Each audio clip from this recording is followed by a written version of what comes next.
bienvenidos a la Granja Humana MX. Vamos a iniciar una nueva saga y trata sobre los gigantes de la antigüedad y si existieron realmente. Espero les guste y empecemos. Miren, después del primer diluvio universal, una raza de guerreros semidivinos habitó las tierras del Levante.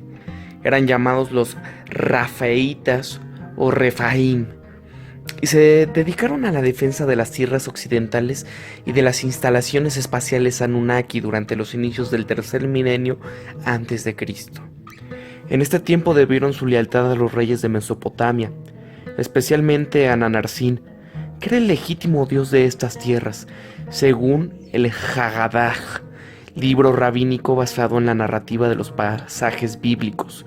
Decía: los descendientes de la alianza entre los ángeles y las mujeres cananitas fueron los gigantes, conocidos por su fuerza y su maldad. Ellos tienen muchos nombres, algunas veces conocidos como Refaim.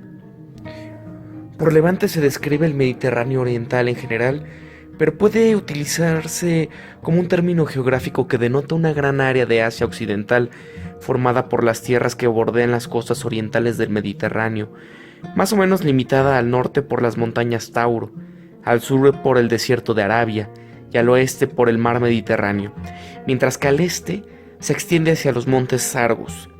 El Levante incluye actualmente Líbano, Siria, Jordania, Palestina e Israel, y es equivalente a la zona histórica llamada Gran Siria.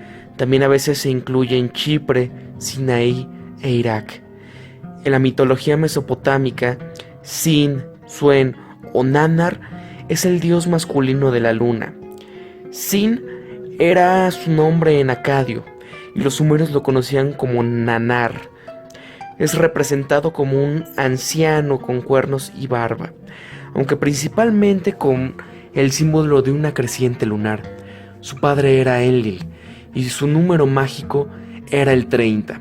Para los hititas, Nanarsin era conocido como El, que era la cabeza de su panteón y cuyos otros miembros prominentes eran su esposa, Asherah o Ningal, y sus hijos Baal o Utu-Shamash y Anat o Inanna o Ishtar. La palabra El también existe en hebreo, donde significa Dios, viniendo del acadio Ilu. Aparece en la Biblia y en algunos de los casos esta palabra en una Biblia supuestamente monoteísta realmente podría referirse al dios Anunnaki Nanarsin. Hay más todavía. La historia registra que un hijo del alto sacerdote de Sin, El, en su ciudad de Herrán, bajó a la península árabe para comenzar allí un culto a su dios. Y se dice que probablemente fue entonces que el nombre de él podría haberse convertido en el dios de los musulmanes. Cuando sus ciudades en Transjordania y en otras partes fueron destruidas por los reyes del este que las invadieron durante el siglo XXI a.C., los rafaítas abandonaron su lealtad a la legítima autoridad y se convirtieron en una fuerza guerrera independiente en las tierras occidentales. Entonces se convirtieron en una fuerza formidable e incontrolable, que dominó estas tierras durante 1000 años. Fueron los refaítas los que construyeron formidables fortificaciones, cuyas ruinas se encuentran en todas partes en el Levante, desde Egipto hasta Anatolia. Sus descendientes, los llamados Hyksos, ocuparon Egipto por más de 400 años, y bajo el nombre bíblico de Amalecitas, impidieron que las tribus hebreas, bajo el mando de Moisés, entraran en las tierras de Canaán. El doctor Immanuel Velikovsky compara a los Hyksos con los amalecitas e indica que los Hyksos eran la misma gente que los caldeos o asirios babilonios, ya que todos ellos vinieron de Mesopotamia. Immanuel Velikovsky fue un médico y psicoanalista ruso, autor de varias obras especulativas, entre las que destacan Mundos en colisión, publicado en 1950, donde propone que en tiempos antiguos la Tierra ha estado a punto de colisionar con otros planetas del sistema solar, tales como Venus y Marte.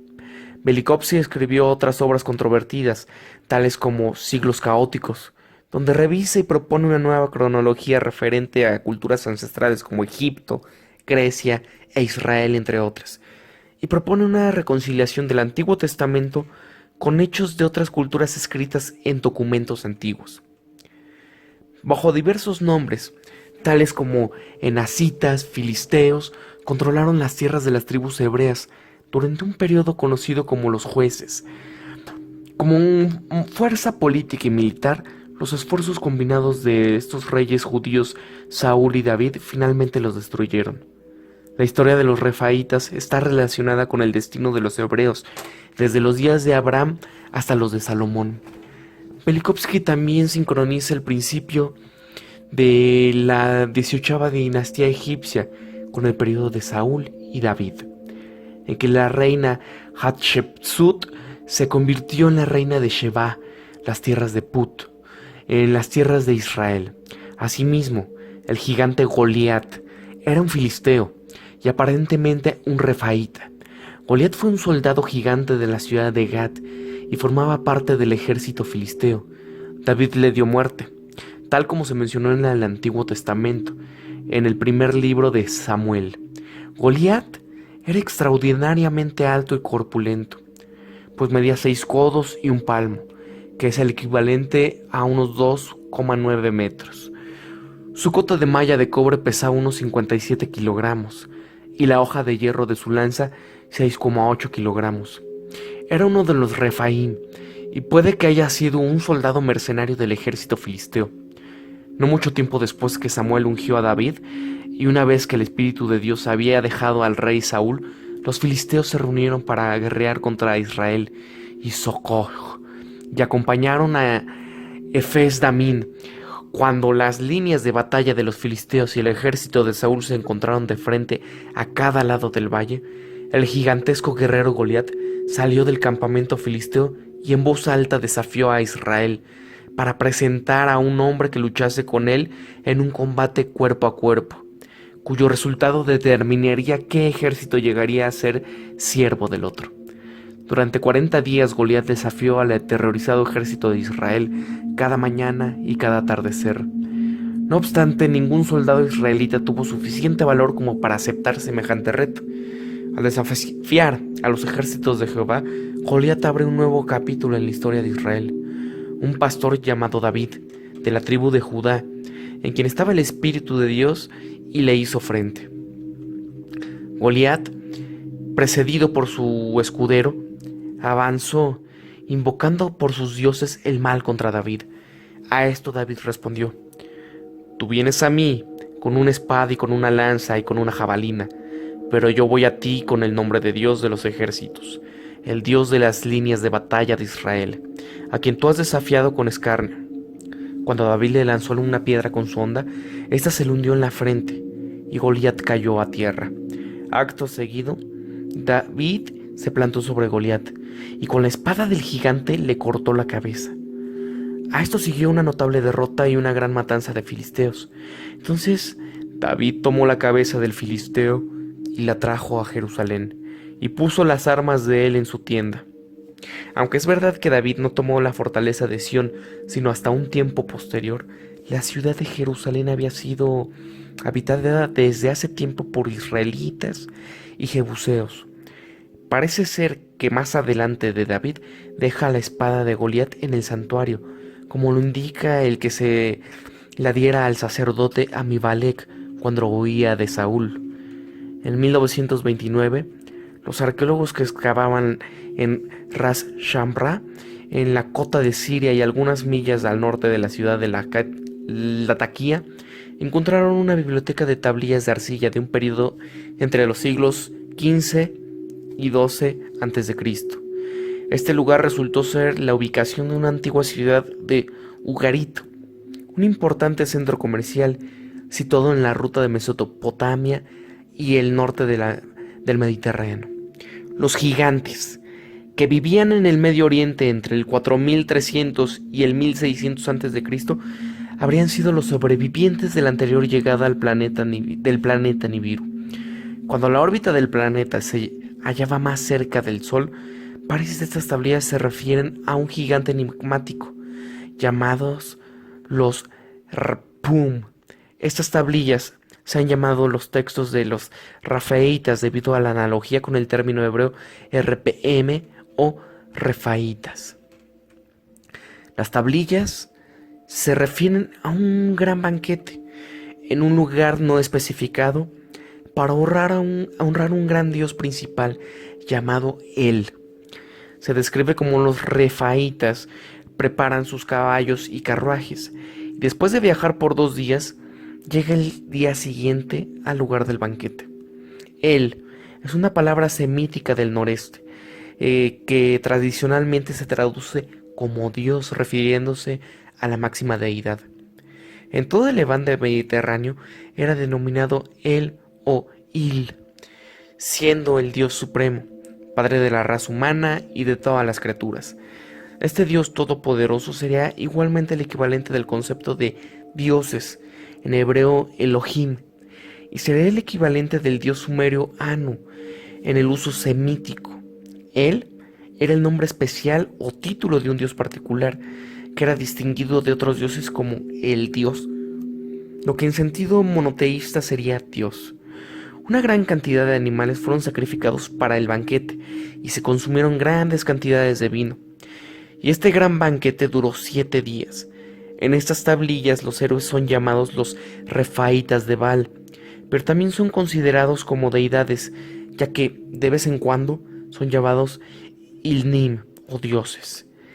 El conocido erudito bíblico Adrián Curtis, en su libro Ugartis Ras Shamra, ha sugerido que estos refaítas de las tablillas de Ugarit deberían ser distinguidos en 3 categorías, que son los refaítas de la tierra o los Erpians, los refaítas Prim-Kdmin o antepasados reales, que eran probablemente los Nefilim antediluvianos, y los refaítas dioses o Rpum-Ilnim o refaítas celestiales, a veces llamados los Iyiji, que eran probablemente los Anunnaki, que permanecieron en las naves espaciales. Los refaítas de la tierra eran los descendientes de los Nefilim bíblicos, y su misión era proteger las tierras occidentales como raza semidivina de guerreros profesionales. Los refaítas ocupaban las tierras de Canaán durante el 3er milenio a.C. Primero aparecen en el Génesis cuando, en días de Abraham, son enumerados como uno de los pueblos de Canaán. En el año 2068 a.C., cuando Yahvé concluyó un convenio con Abraham en Hebrón, se definió a esta gente de la siguiente manera: entonces el Señor firmó alianza con Abraham diciendo: a tu prosperidad daré esta tierra desde el río de Egipto o Nilo hasta el gran río de Éufrates. Los cineos y los ceneseos y los sedmoneos y los eteos y los fereceos y también los rafaítas o refaim y los amorreos y los cananeos y los gregeos y los jebuseos. En este tiempo, los rafaítas son enumerados como una de las naciones principales de la tierra. Unos 600 años más tarde, durante el Éxodo, cuando los israelitas estuvieron a punto de cruzar el río Jordán en Canaán, el Deuteronomio enumera las 7 naciones de Canaán como los eteos, gergeseos, amorreos, cananeos, fereceos, jebeos y jebuseos. Queda clara la omisión de los refaítas. Pareciera que durante este tiempo fueron exterminados como una nación o como una fuerza política. Muchos de los refaítas y de sus ciudades en Transjordania fueron destruidos en los días de Abraham. Los sobrevivientes se establecieron en la parte occidental meridional de Palestina, y a pesar de su dispersión, seguían siendo una poderosa fuerza, y eran conocidos bajo varios nombres, tales como los enacitas, amalecitas y los filisteos. La Biblia deja claro que los rafaítas eran los descendientes de los Nefilim y que eran gigantes y feroces. Eran unos guerreros muy sádicos que dominaron las tierras occidentales por 2000 años con sus armas de acero y sus carruajes. Asimismo, sus fortalezas eran virtualmente inexpugnables. Son descritos como gigantes en el libro del Números, cuando durante el éxodo Moisés decidió enviar a exploradores al norte de la tierra de Canaán para hacer un reconocimiento del terreno antes de atacar. Los dos exploradores volvieron con un informe muy pesimista, que dice así: y subiendo hacia Negev vinieron a Hebrón, donde estaban Asimán, Sisaí y Tolmaí, hijos de Enac. Sin embargo, tienen unos habitantes muy valerosos y ciudades grandes y fortificadas. Allí hemos visto la raza de Enac. La tierra que hemos recorrido se traga a sus habitantes. El pueblo que hemos visto es de una estatura agigantada. Los enacitas son parte de los nefilim. Allí vimos unos hombres descomunales, o nefilim, hijos de Enac, de raza gigantesca, en cuya comparación con nosotros pareceríamos langostas. Miren, la palabra Asimán o Ahimán en inglés es significativamente similar a la palabra Ahriman, que puede ser la equivalencia lingüística del hindú para denominar a los dioses Enki, Agni. 40 años más tarde, cuando los israelitas intentaron entrar otra vez en Canaán, esta vez tomando un tortuoso camino a través de Transjordania, encontraron otra vez a los enacitas.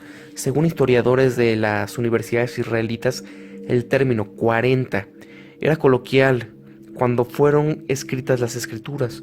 40 simplemente significaba mucho. Así vagaron por 40 años significa que vagaron durante mucho tiempo. Llovió durante 40 días y 40 noches, significa que llovió mucho. Mientras bordearon la tierra de Moab, hijo de Lot, fueron advertidos de no acosar a los moabitas o de no contratarlos para la guerra. Les fue dicho que la tierra, dice así, fue antiguamente habitada por los Emín, gente grande y numerosa y tan alta como los enacitas. Como los enacitas se cuenta como refaitas, pero los moabitas los llaman Emín. Así, los enacs, enacitas o anacitas se comparan con los nefilim y los rafeitas, su anterior nombre antes del diluvio y luego el nombre con el que fueron conocidos después de la catástrofe. Los refaitas fueron una raza guerrera feroz, gigantes en estatura, equipados con armas de acero y carruajes de guerra muy avanzados. Cuando la talla promedio de los habitantes de las tierras occidentales era de unos 1,68 metros, los 3 metros de los refaitas deben haber parecido importantes, porque eran muy imponentes. Después de que el equipo de reconocimiento de los israelitas volviera a Canaán, informaron a Moisés que estos enacitas que vieron eran gente gigantesca, descomunal. Decían, parecíamos como langostas frente a ellos. Imagínense, el rey Og de Bashón supuestamente fue el último de los refaitas en esta era. Fue descrito como un hombre de enorme talla, cuando la cama medía 9 codos de largo y 4 de ancho. Un codo era la longitud del antebrazo de un hombre y variaba levemente entre la gente antigua. Usando un codo de 45,54 centímetros, la cama sería de 4,15 metros por 1,85 metros. Y un codo de 38 centímetros significa 3,38 metros por 1,54 metros. El filisteo Goliat, que luchó contra David, tenía una altura de 6 codos y un palmo de alto, según las escrituras. Por los cálculos antes mencionados, entre 2,46 a 3,08 metros, dependiendo del tamaño del codo utilizado. Goliat y sus hermanos eran llamados los Ref o Refaitas en hebreo, aunque el término se ha traducido tradicionalmente como gigante. El famoso Sansón fue probablemente también un Refaíta, mientras que en el Antiguo Testamento mencionan sus fábulas habilidosas, su tamaño no se menciona. En el Haggadah, sin embargo, es llamado un Ref o gigante. Nacido cerca de Bet Shemesh, en el Líbano, su nombre se relaciona claramente con el hebreo Shemesh, que significa sol o el dios de Shamash. Shamash quiere decir príncipe Utu Apolo, el dios sol. Su madre fue supuestamente embarazada por un envidiado de Yahweh, uno de los semidioses. Sansón rusió casarse con una hebrea y en cambio eligió a una mujer filistea, probablemente porque ella era una refaíta. En el libro de Jueces se describe una de sus hazañas, que se parece a las fiestas de los refaítas en Ugarit. Cuando él estaba en Timná, un pueblo cerca de Bet Shemesh, se dice que Sansón realizó allí una fiesta de 7 días, porque eso era lo que la fuerza de élite estaba acostumbrada a hacer. Estaba repitiendo indudablemente las hazañas realizadas por sus antepasados en Ugarit. El hogar de Sansón estaba solo a algunas millas de Baalbek o de Bet Shemesh, el lugar sagrado de los dioses de Mesopotamia. Como hemos visto en otros artículos, Baalbek era un puerto espacial de los Anunnaki, bajo el dominio de la diosa Inanna y su hermano Utu. Como guerreros, los refaítas eran una fuerza impresionante. Tenían armas de acero que eran superiores a las de sus oponentes. De sus grandes arcos se decía que excedían el alcance de cualquier otro arco. En el segundo milenio, sus carruajes de acero aterrorizaban a sus enemigos. Protegidos por sus enormes fortificaciones, sus ciudades eran invulnerables. Y de estas ciudadelas, a menudo, devastaban los terrenos circundantes. En el tiempo de Abraham, las fortificaciones de los refaítas fueron establecidas estratégicamente a lo largo del camino del rey de Transjordania, para proteger las tierras del norte, este y sur. La invasión de los reyes del este en el 2085 a.C. y la destrucción de sus ciudades fortificadas marcaron el final de su lealtad a la autoridad. Emigraron al oeste y construyeron nuevas ciudades fortificadas diseñadas como fortificaciones tipo glacis. Esta clase militar fue conocida en el Antiguo Testamento por una variedad de nombres dependiendo de dónde vivieron y sus asociaciones tribales. No se mezclaron con otra gente indígena y les fueron dados diversos nombres, tales como los Emin por los moabitas, Samsumín por los amonitas y Avim por la gente de Negev. Originalmente ocupaban el Líbano y el área del monte de Hermón, y se fueron al norte de la costa de Siria y Transjordania, donde construyeron una cadena de ciudades fortificadas. En la parte occidental de Palestina se aliaron y entrecruzaron con los Caftorim, que habían venido desde Creta y se establecieron en las áreas costeras, y luego se les conoció como los filisteos y fenicios. Aunque no eran completamente refaítas, los que eran llamados filisteos eran en estos tiempos los palestinos. Quizás, sin embargo, la tendencia guerrera de los palestinos se puede remontar genéticamente a sus antepasados, los filisteos. Generalmente fueron llamados Enac o Enacitas, en honor a su antepasado Enac y Hebrón. Era su capital. Un grupo particular de refaítas se estableció en Negev y en el área de Seir, y se les conocía como los amalecitas o descendientes de Amalek. Esto se convirtió en el azote de los hebreos durante el Éxodo. Bueno, hasta aquí llega esta parte. Continuaremos para otro día esta historia. Espero que les guste. Quizás hay muchos nombres, muchas ciudades, lugares que les van a parecer un poco revuelto, pero hay que decirlo así, para que no pierda, pues, credibilidad de fuentes, que no se vea como cualquier escrito hecho al ahí se va, al aire, o cualquier videillo que hay por ahí en YouTube de gigantes, ¿no? Que queda como una creepypasta. Entonces, espero que lo sigan viendo. Nos vemos hasta el próximo programa aquí desde Tu Granja Humana MX. Comenta, compártenos, suscríbete y nos vemos. Hasta la próxima desde tu...